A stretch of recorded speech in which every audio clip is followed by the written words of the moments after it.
Well, hello YouTube, and welcome to another episode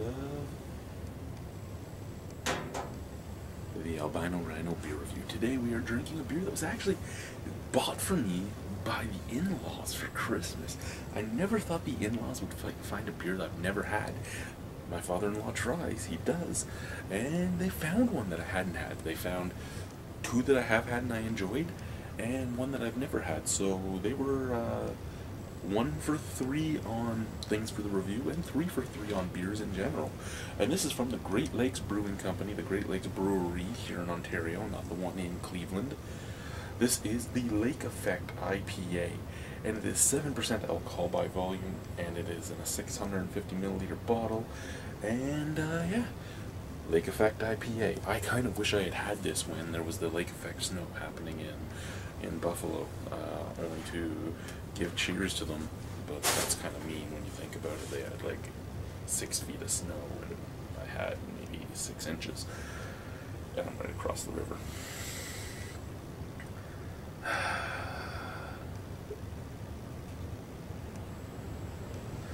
The Weather Channel, ooh, they used the Weather Channel. The Weather Channel describes Lake Effect snow as a sufficiently cold, oh, you know what, who cares?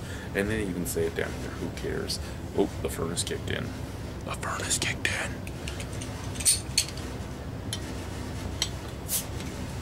Must be really cold upstairs.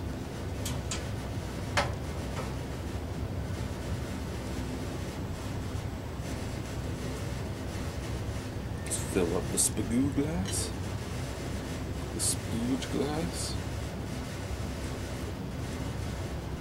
That Dogfish Head and Sierra Nevada collaborated to make.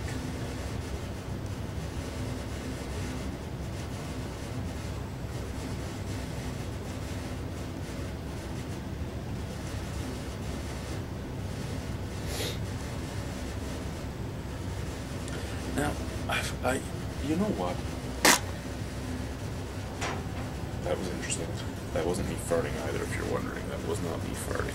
That was, my makeshift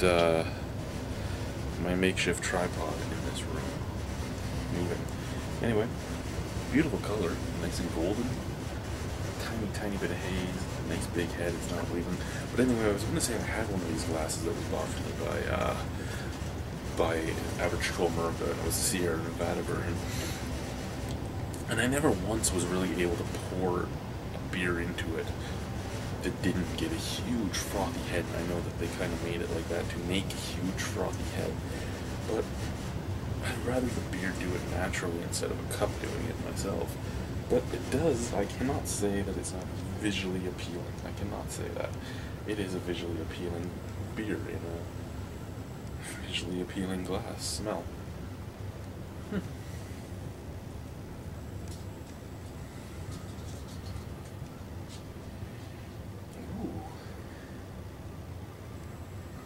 That's interesting.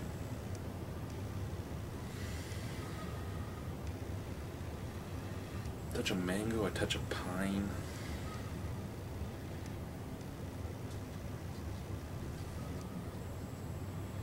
And a touch of apricot, so fruity and piney. Not bad smelling at all. Let's try it. Cheers.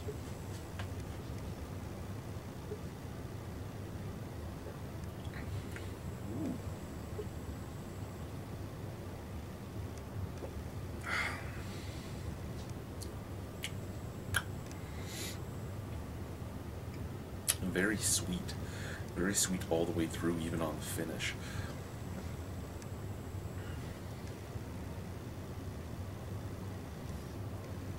And it doesn't even come off as like a malty sweetness per se, but just a sweetness. It's kind of like molasses.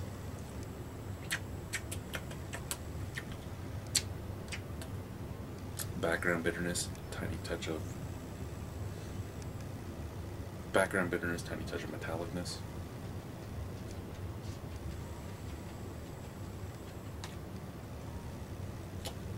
And that fruits there are apricot, pineapple, mango, and a little touch of pininess still too, right in the back. Not even piney, cedar.